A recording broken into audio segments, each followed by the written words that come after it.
पर्व है। प्रतिपदा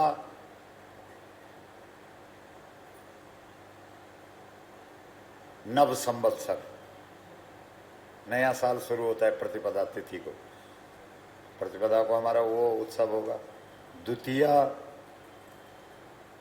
भैया दूज, उसमें भी पर्व है। तृतीया अक्षय तृतीया, वो भी पर्व है। चतुर्थी गणेश चतुर्थी, वो भी पर्व है। पंचमी नाग पंचमी, वो भी पर्व है। षष्ठी सूर्य छठ, वो भी पर्व है। सप्तमी शीतला सप्तमी, वो भी पर्व है। अष्टमी दुर्गाष्टमी, वो भी पर्व है। नवमी रामनवमी, वो भी पर्व है। दसवीं विजयदशमी, वो भी पर्व है। एकादशी, ये तो कहना ही क्या है, आज एकादशी। द्वादशी वामन द्वादशी, वो भी पर्व है। त्रयोदशी धन त्रयोदश, वो भी पर्व है। चतुर्दशी वैकुंठ चतुर्दशी, वो भी पर्व है। पूर्णिमा सत्यनारायण व्रत कथा, वो भी पर्व है। अमावस्या पितरों का दिन, वो भी पर्व है। एक भी दिन बता दो जिस दिन पर्व नहीं, फिर तो भारत की सड़कें रोज ही जाम रहेंगी। सोचो ना, विचार करो। और ये जो सत्ता पर बैठे हुए लोग हैं, इनको वोट चाहिए बस। 80 करोड़ लोगों की आस्था को रोज हत्या हो रही है। एक गाय कटती है तो तुम्हारी आस्था की हत्या होती है। बोलो होती है कि नहीं? गाय आपके लिए आस्था का विषय है कि नहीं है? बोलते क्यों नहीं आप लोग? तो जब गाय कटेगी तुम्हारी आस्था नहीं कट रही, तो क्या फायदा है फिर तुम्हारे हमारे जिंदा रहने का? हम तो कुछ भी नहीं है फिर। आहार निद्रा, बोलो आहार निद्रा भयमैथुनंच, बोलो। संस्कृत भी बोला करो थोड़ी बहुत। भय मैथुनंच समानमेतत् पशुभिर्नराणाम धर्मो हि तेषाम अधिको विशेषो धर्मेण हीना पशुभि समानम। जिसके जीवन में धर्म नहीं हो तो जानवर है। जो धर्म की रक्षा नहीं कर सका वो तो पशु है। तो गाय तो हमारा धर्म है। हमारे जितने धार्मिक काम हैं उनमें सब में गाय है। पूजा करो, सबसे पहले गोबर से लीपना पड़ता है, बोलो सही है कि नहीं? पूजा करने वाले को पंचगव्य पीना पड़ता है, बोलो सही है कि नहीं? सबसे पहले गणेश पूजना पड़ता है, और गणेश कौन है? गोबर। धूप जलाना पड़ता है। तुम लोग तो बाजार का धूप जलाते हो, बाजार का धूप धूप नहीं होता। आज के बाद कसम खाओ, गोबर जलाया करो, वो धूप। गावः गुगुल गंधया, बोलो गावः, बोलो। आप लोग कौन सा धूप जलाते हैं? बाजार वाला ना, वो तो केमिकल है। गोबर का? अरे कमानी साहब, तब तो आपके लिए तालियां बजाओ। अच्छा, आप लोगों में से सुनी किसी ने कभी गौ कथा? टीवी पे सुनी? आपने सुनी, और नहीं सुनी?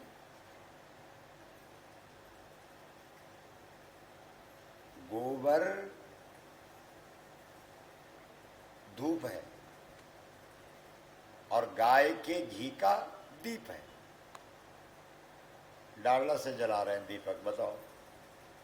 जो घर में शांति होगी वो भी खत्म हो जाएगी। तेल का दीपक दीपक थोड़ी है, वो तो कहीं अंधेरा है तो वहां आप उजाला कर लो, मजबूरी में। दीपक तो गाय के घी का है। आप गाय का घी जलाओ, 12 मीटर तक जो तरंगे जाएंगे वो शांति पैदा कर देंगे।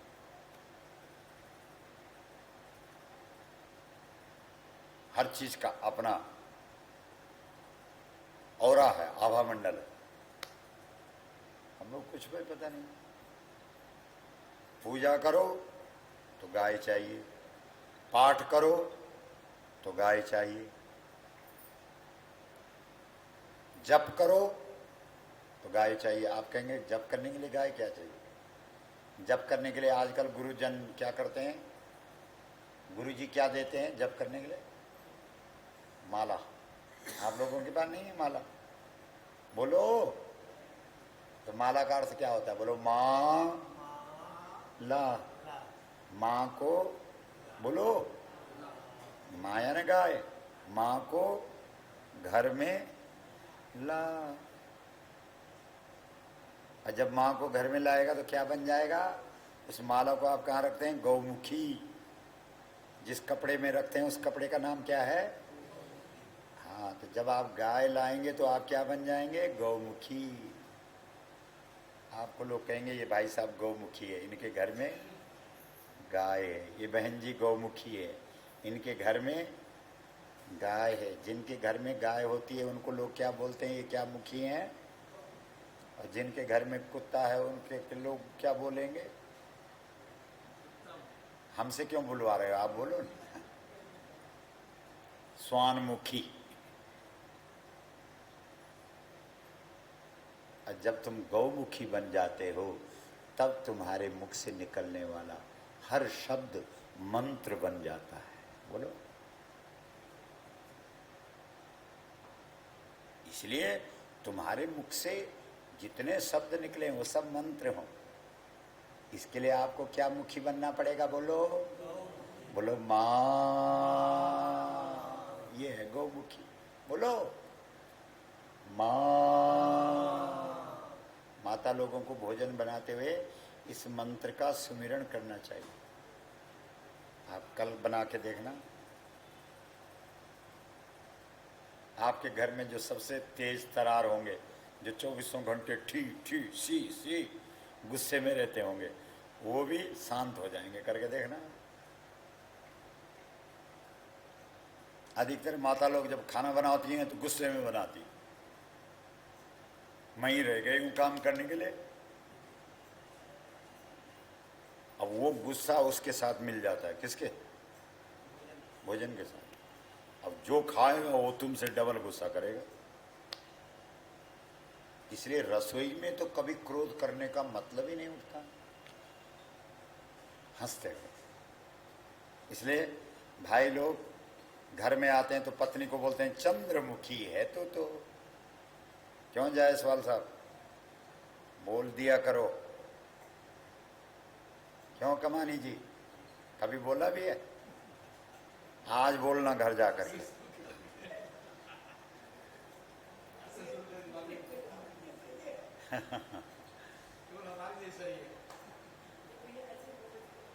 क्या बोलना है? बोलो। चंद्रमुखी। चंद्रमुखी का मतलब शीतल, जो 24 घंटे मुस्कुराती रहे। अर्थात आप मुस्कुराते हुए भोजन बनाइए। चंद्र। बोलो चंद्र माँ। चंद्र इतना शीतल क्यों है? क्योंकि उसके पास माँ है। आप भी शीतल बन जाओगे। आपकी रसोई भी, अगर आपकी जुबान में क्या बैठ जाएगा? बोलो जरा, हाथ खड़ा करके बोलो। कसम खाओ सारी माताएं आज के बाद भोजन बनाते हुए क्या बोलेंगी? आज शाम को प्रयोग करके देखना। कल हमारा फोन नंबर ढूंढते फिरोगे कि महाराज को धन्यवाद देना है। मां शब्द में बड़ी शीतलता है। इतना शीतलता प्रदान करने वाला शब्द दुनिया में कोई है ही नहीं। जितने तुम्हारे मंत्र हैं वो सब इसके सामने नीचे हैं, फेल है सब। तो जप करने के लिए भी क्या चाहिए? बोलो गाय। पूजा करने के लिए क्या चाहिए? बोलो गाय। पाठ करने के लिए क्या चाहिए? गाय, आप कहेंगे पाठ करने के लिए भी गाय चाहिए, बिल्कुल। तुलसीदास जी ने हनुमान चालीसा लिखी है, लिखिए। आप लोगों को हनुमान चालीसा आती है? किसको आती है? तो हनुमान चालीसा में लिखा है कि बिना गाय के हनुमान चालीसा नहीं हो सकती। कहाँ पे लिखा है बताओ? जब आप हनुमान चालीसा पढ़ती हैं तो बताओ। बोला महाराज हम तो तोते की तरह रटते रहते हैं, जय हनुमान ज्ञान गुण सागर जय कपीस। कभी अर्थ भी किया? हमारा शास्त्र कहता है तदर्थ वाचनम, जो आप पढ़ रहे हैं उसके अर्थ का तुम्हारे जीवन में प्रभाव होना चाहिए, उसके अर्थ को तुम समझने वाले होने चाहिए। अब आप कहेंगे कहाँ पे लिखा है हनुमान चालीसा में कि गाय होनी चाहिए? सुनिए बताते हैं। बोलो, जो यह पढ़े हनुमान चालीसा, जो, इसका अर्थ करो, जो इस हनुमान की चाल को पढ़ेगा। चालीसा माने चाल। होई, बोलो होई, सिद्धि, सिद्धि हो जाएगी। लेकिन सिद्धि होने से पहले विधि चाहिए। बिना विधि के सिद्धि थोड़ी होती है। बोलो, सिद्धि से पहले क्या है? विधि। तो विधि क्या है? साखी। बोलो, साखी माने साक्षी, गवाही। साखी शब्द का अर्थ क्या है? गवाह, गवाही। गौरीशा, बोलो गौरीशा। तो रा का भी अलग अलग करना पड़ेगा। गौ, बोलो, रा का भी सर कर दो। ईसा, गौ, बोलो गौ ईसा। ईसा का मतलब ईश्वर और गौ का मतलब गौ। जब तुम्हारे जीवन में गाय ईश्वर का रूप धारण कर लेती है तब तुम्हारी हनुमान चालीसा सिद्ध हो जाती। अब बजाओ ताली। गाय गलियों में घूम रही है और हम लगे हुए जय हनुमान ज्ञान गुण सागर जय कपीस रामदूत अंजन पुत्र महावीर विक्रम भद्र कुमद्रिवास मत कंचन बड़े मेरा कानन कुंडल। क्या कानन कुंडल? कान के कुंडल क्यों हैं? हमारे यहाँ भाई लोग कुंडल कम रखते हैं, किसी के नहीं है, माताओं के हैं, सबके हैं। देखो, कान में कुंडल पहनने का मतलब होता है मैं सुनता ज्यादा हूं, मैं सुनती और बोलती कम हूं। भाई लोग नहीं पहनते, वो कहते हैं हम बोलते, बोलो, हम बोलते ज्यादा हैं। इस देश में हमारे पहाड़ में, आप कभी आए उत्तराखंड में, जो स्त्रियां हैं वो घर में, घर के अंदर जी बोलती है, बस जी। ससुर ने कुछ कहा तो जी, सास ने कुछ कहा तो जी, बस। पार्वती जी घर के अंदर जी बोलती है, शंकर कुछ भी बोल दे, क्या बोलती है? जी, जी। लेकिन जब समाज में महिषासुर पैदा हो जाता है तब वो पार्वती बाहर निकल आती है, तब वो जी नहीं, तब उसकी जीव 1.5 हाथ लंबी निकल आती है। बोलो है कि नहीं? तब वो महाकाली का रूप धारण कर लेती है। ये जब घर के अंदर रहो प्रसन्न, जब बाहर निकलना पड़े तब भयंकर।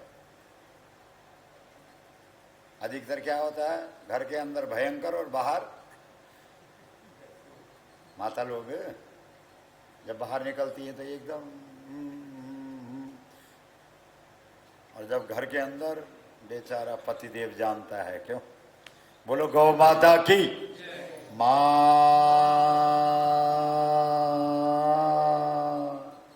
तो पूजा करने के लिए क्या चाहिए बोलो? पाठ करने के लिए क्या चाहिए? जप करने के लिए क्या चाहिए? यज्ञ करने के लिए क्या चाहिए? तब मनुष्य जीवन के 4 लक्ष्य हैं, बोलो? धर्म, अर्थ, काम, मोक्ष। बोलो, है कि नहीं? धर्म, अर्थ, काम, मोक्ष। हर आदमी चाहता है मैं धर्म करूं, हर आदमी चाहता है मुझे पैसे चाहिए, हर आदमी चाहता है मेरी कामना पूरी हो, हर आदमी चाहता है कि मरने के बाद, शरीर छूटने के बाद मुझे मोक्ष मिले। ये चारों तो गाय के पास है। धर्म के लिए तुम कहाँ कहाँ भटकते हो? मंदिर में, पूजा में, पाठ में, जप में, तप में, तीर्थ में, व्रत में, श्राद्ध में, तर्पण में। नहीं, ये सब धार्मिक कार्य है। लेकिन अगर गाय नहीं है तो आपका कोई भी धार्मिक कार्य सफल नहीं होगा। सोचो। अब आप कहेंगे महाराज धर्म का काम तो गाय सफल करेगी, लेकिन अर्थ का क्या होगा? पैसे कहाँ से आएंगे? हमारे ऋषियों ने कहा गोमये, बोलो, गोमये बसते लक्ष्मी। गोबर में लक्ष्मी है।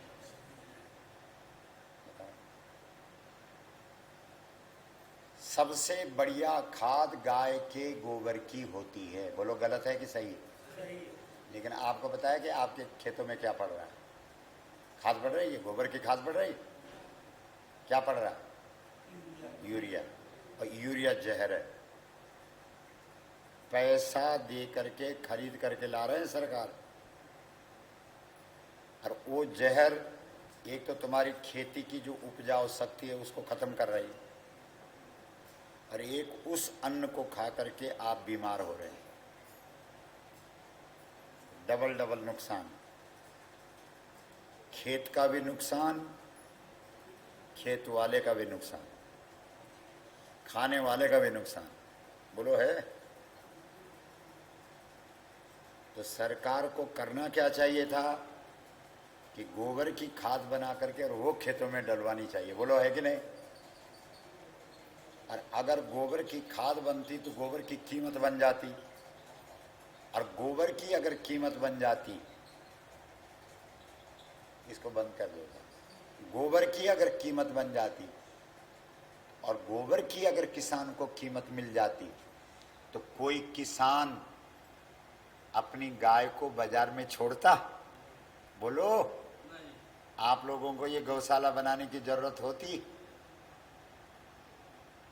सोचो ना। अरे गाय कोई शहर में रहती है क्या? गाय के लिए तो जंगल चाहिए चरने के लिए। गाय शहर का विषय थोड़ी है, गाय तो गांव का विषय है। गौ से ही तो गांव शब्द बना है। बोलो, अगर गौ हटा दो तो गांव कहाँ है? सोचो। इसलिए हमने भारत सरकार के सामने 5 मांगे रखी। हम जो गौ प्रतिष्ठा यात्रा को लेकर के चल रहे हैं, ऐसे नहीं है। इसके लिए पहले 6 महीने का यज्ञ हुआ। उस यज्ञ में गौ माता ने कृपा करके ये ग्रंथ दिया, धेनुमानस। आप लोगों के पास है ये किताब? इसका मतलब कुशीनगर में अभी ये किताब आई नहीं। ये 6 महीना जो यज्ञ हुआ, उस यज्ञ में गौ माता ने कृपा करके ये किताब दी। इसमें गौ माता ने जो अपना चरण चिन्ह दिया वो भी है, मुहर लगा के दिया। चरण चिन्ह, आप कहेंगे कैसा चरण चिन्ह है? गाय का चरण चिन्ह, नेचुरल। ऐसा मत समझना कि हमने कोई किसी कारीगर को बुला करके और उससे बनवा दिया। ये है चरण चिन्ह गाय का।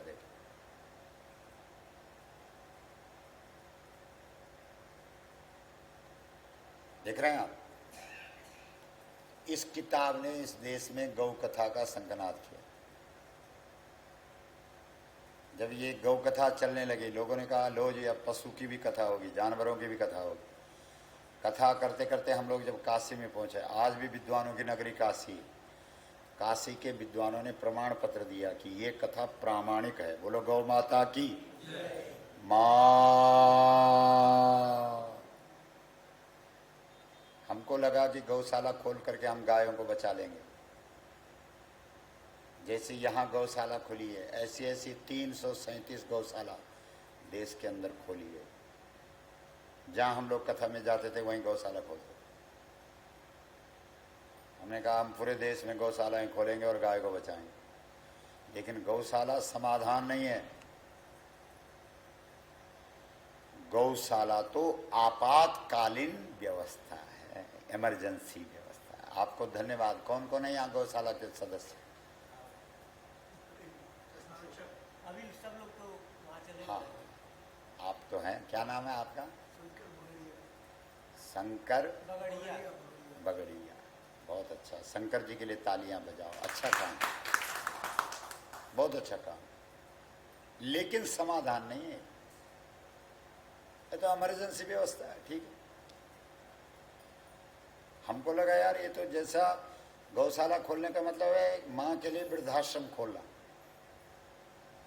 तो माँ वृद्धाश्रम में थोड़ी रहती है, माँ तो घर में ही रहती है। क्यों? अब क्या करें? तो फिर हम लोगों ने इस गौ कथा सुना करके लोगों को प्रेरणा कि भाई अपने घर में गाय रखो, घर में गाय रखो, घर में गाय रखो। जिस घर में गाय नहीं है वो घर नहीं है। ऐसा हमारे वेदों में लिखा है, पुराणों में लिखा है। जिस घर में गाय नहीं होती है उस घर का हमारे देश के लोग पानी भी नहीं पीते थे। जिस घर में गाय नहीं है उस घर का पानी शराब के बराबर होता है। बताओ। भगवान कृष्ण कहते हैं मक्खन तो चोरी करके भी खाओ तो भगवान बन जाते हैं। नहीं है? कृष्ण ने चोरी करके खाया कि नहीं? खाना क्यों नहीं बोल रहे हैं? मक्खन तो इतनी बढ़िया चीज है, नहीं तो चोरी का माल तो पचता भी नहीं है, हजम भी नहीं होता। लेकिन कृष्ण कहते हैं कि मक्खन चोरी करके भी खाओ तो भी भगवान बन जाओ। क्यों? और शराब खरीद करके भी पियो तो भी शैतान बन जाओ। बोलो गौ माता की माँ। कुशीनगर अपना क्या है? ये तहसील है? मुख्यालय। मुख्यालय। अच्छा, कुशीनगर कोई जगह का नाम नहीं? नहीं, कुशीनगर है लेकिन बुद्ध का पूर्णस्थली है। अच्छा, केंद्र पटौड़ा ही है। अच्छा, पटौड़ा केंद्र है। बोलो गौ माता की माँ।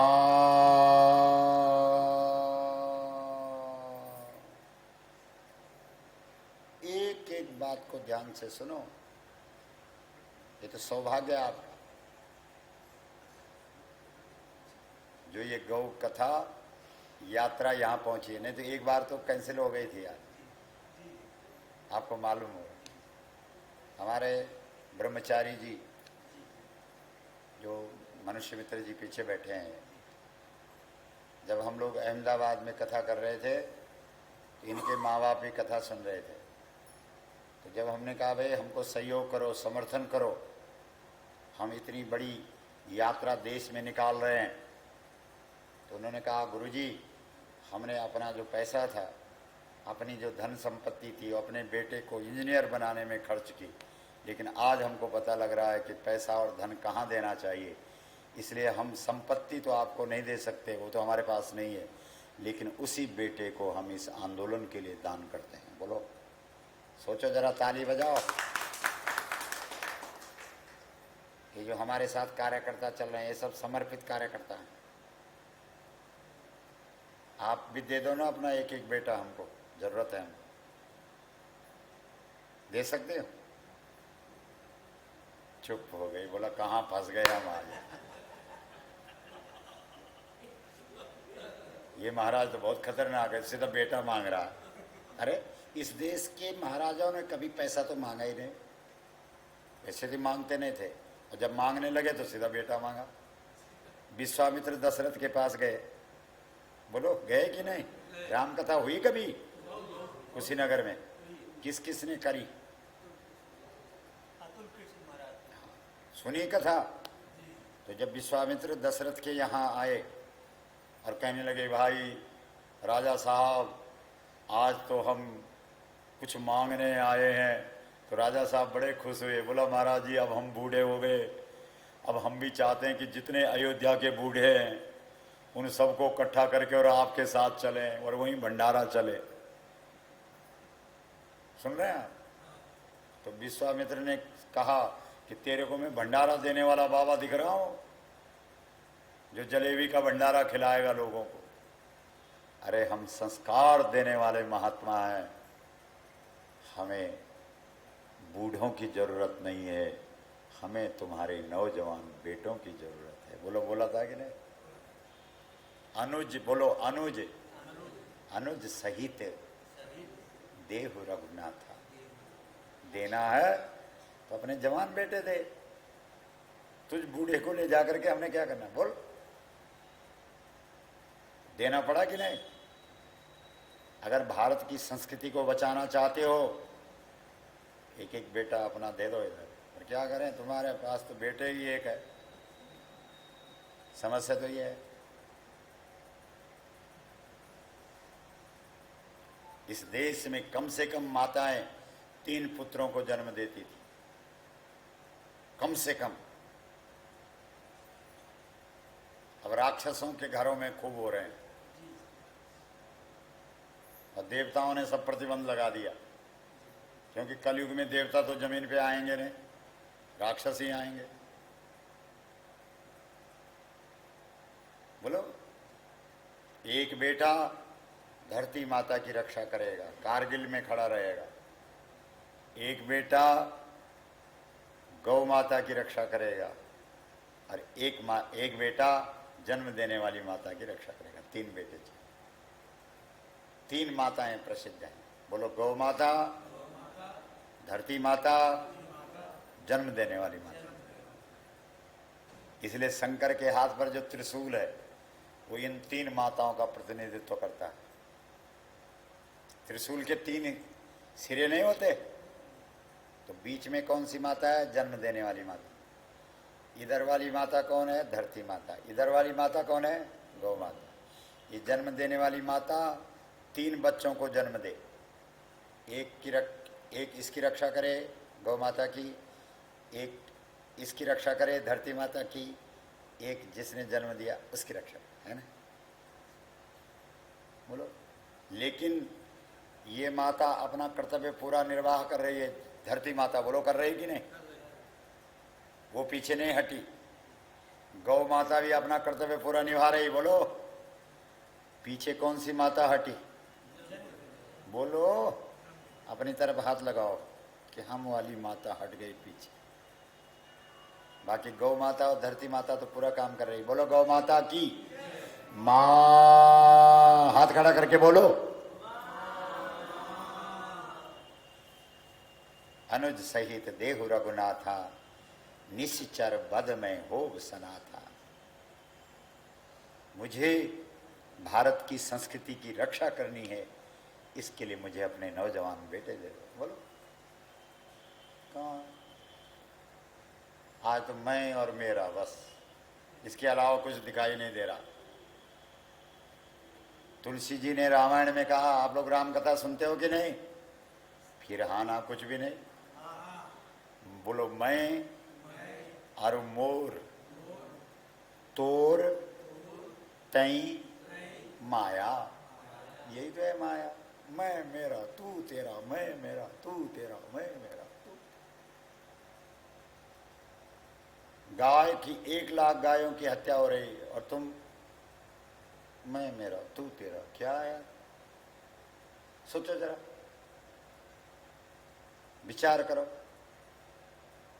इसलिए धरती पर गाय के गोबर की खाद पड़नी चाहिए। बोलो, पड़नी चाहिए कि नहीं पड़नी चाहिए?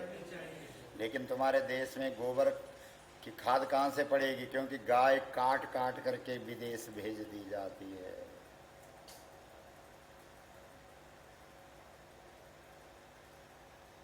गौ माता का भारत की सरकार से सवाल है, भारत की सरकार से गाय सवाल पूछ रही है, क्यों बुरा हाल मेरा, क्यों बुरा हाल है।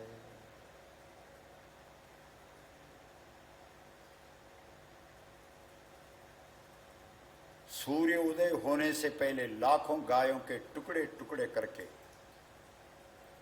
विदेशों में भेज दिया जाता, और उस रुपए से तुम्हारे खेत में डालने के लिए यूरिया खाद खरीद करके लाई जाती है। बोलो कितना खोपड़ा इनका खराब है कि सही है? क्यों नहीं बोल रहे हैं आप? सही होता तो ऐसा करते? तो ऐसा भी नहीं डरते कि 80 करोड़ लोग इस गाय को क्या बोलते हैं? तुमसे डर ही नहीं उनको। तुमको क्यों डरेंगे वो? क्योंकि उनको पता है कि तुम लोग सब बिखरे हुए लोग हो, बटे हुए लोग हो, तुम्हारा वोट एक जगह नहीं पड़ता। आज के बाद कसम खा लो कि हमारा वोट केवल किसके लिए पड़ेगा? गाय के लिए। बोलो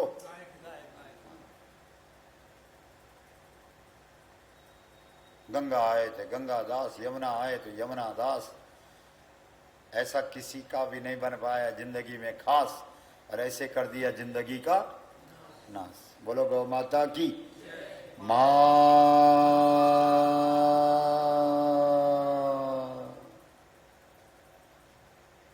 आपको आश्चर्य होगा, गाय के गोबर में एक गैस है, और वो गैस इतनी कीमती है, उस गैस से तुम्हारे घर का चूल्हा जल सकता है।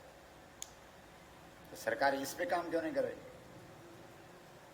बोलो विदेशों से गैस मंगा रही, तब बोल रही है कि जो बड़े बड़े लोग हैं वो सब्सिडी छोड़ दें, गरीब आदमी के घर में हम सब्सिडी देंगे। अरे तुम बड़े गरीब की चिंता करने वाले हो तो गोबर की गैस से जलाओ ना इस देश के चूल्हे। सब्सिडी देने की तो जरूरत ही नहीं है, 200 रुपए में सिलेंडर मिलेगा। लेकिन फिर दलालों का क्या होगा जो बीच में दलाली खाते हैं? बोलो जिससे अरबों खरबों रुपए चुनाव में पैसा लगता है, वो कहां से आएगा फिर? अरे आप समझो, मान लो आपके घर में एक नौकर है, मान लो थोड़ी देर के लिए, और आप उसे रोज 10 रुपए देते हैं कि जा भाई सब्जी ले आ, और उसका सब्जी वाला फिट कर रखा है कि भाई साहब सब्जी तेरे से लूंगा, लेकिन शर्त यह है कि बिल 10 रुपए का देगा और रुपए मेरे से 8 रुपए लेगा, 2 मेरे पास आना चाहिए। फिट सेटिंग हो गई, ठीक है। सुनो इधर चल रहा है। एक दिन तुम्हारा कोई रिश्तेदार आया, उसने कहा भाई साहब आपके मकान के पीछे इतना बड़ा खेत है, पानी भी बहुत है, अरे आप सब्जी यहाँ क्यों नहीं लगा रहे हो? ये नौकर भी तुम्हारा खूब हट्टा कट्टा है, इससे बोलो ना कि रोज थोड़ा काम करे, तुम अपने आप भी काम करो, काम करने से कोई कम होता है क्या? और सारी सब्जी तुम्हारे घर के बगीचे में पैदा होने लग जाए, मान लो, तो सबसे नुकसान किसको हुआ? उसको नहीं हुआ जिसका 2 रुपए रोज का मिल रहा था। तो कहेगा कि आग लगे इस खेत में, आग लगे सब्जी में, इसने तो मेरे 2 रुपए रोज के खत्म कर दिए। बोलो यही हाल है इन लोगों का। क्योंकि गैस अगर घर में पैदा हो गया, गोबर गैस से इस देश का चूल्हा जल गया। और आपको आश्चर्य होगा, गोबर गैस से केवल चूल्हा नहीं जलता है, गोबर गैस से मोटर गाड़ी भी। हाँ तब अगर गोबर गैस से इस देश के चूल्हे जल गए, और गोबर गैस से इस देश की गाड़ियां चल गई, और गोबर से इस देश की खाद खेतों में मिल गई, तो पूरा विदेश में जाने वाला रुपया बच गया, और भारत सोने की चिड़िया नहीं, सोने का पहाड़ बन गया। बोलो भारत का 1 रुपया अमेरिका का $100 बराबर हो जाएगा। वैसे भी तुम 1 ही रुपए के मालिक हो। आप कहेंगे महाराज ऐसे कैसे कह दिया? अरे सारा गिरवी रखा हुआ है, पूरा देश गिरवी रखा हुआ है इनका। आप कहेंगे आप ऐसा, आपके पास 1 रुपए का नोट है किसी के पास? 1 रुपए का देखो, 1 रुपए का नोट देखो तो है। अच्छा,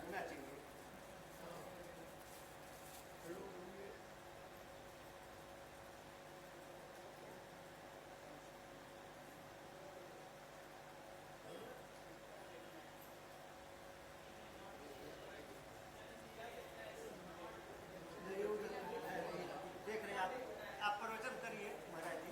है ना? नहीं, इनके पास है, दे दीजिए। इसमें देखो, इसमें नीचे क्या लिखा हुआ है? कुछ लिखा हुआ है देखो। नहीं, आप देखो ना, इसमें क्या लिखा हुआ है? 100 रुपए का नोट है किसी के पास? या 5 का, 10 का, 15 का, 20, 25 जो भी होते हैं, भारत सरकार। और कुछ लिखा हुआ है?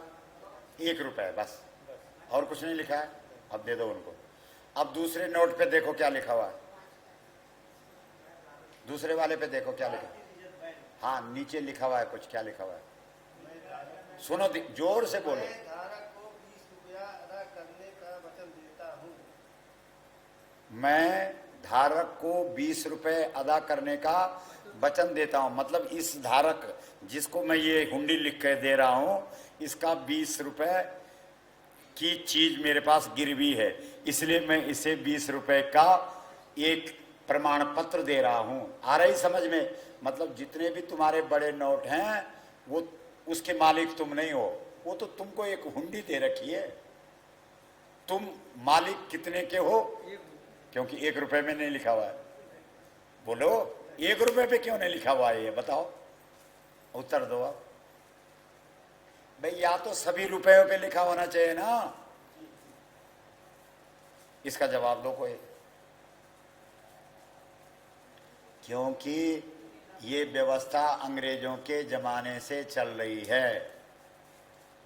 समझ रहे हो बात? इसमें भारत सरकार है, इसमें सचिव का साइन है, और उसमें गवर्नर का है। ये अंतर है दोनों में। और गवर्नर की व्यवस्था किसकी है? अंग्रेजों की। तो इसका मतलब है भारत को आजाद हुए 71 साल हो गए, और व्यवस्था अभी तक अंग्रेजों की ही। इसका मतलब तुम अभी तक आजाद। तो आजाद आप उस दिन होंगे जिस दिन तुम्हारे देश में गौ माता को माता का दर्जा मिलेगा। आ गई समझ में? और उस माता को माता का सम्मान प्राप्त हो, इसके लिए ये गौ प्रतिष्ठा यात्रा 136 नंबर के जिले में आज तुम्हारे कुशीनगर जिले में पहुंची है। और हमारी 5 मांगे हम आपके सामने रख रहे। पहली मांग है, गाय हमारी, जोर से बोलो, गाय हमारी, गाय हमारी।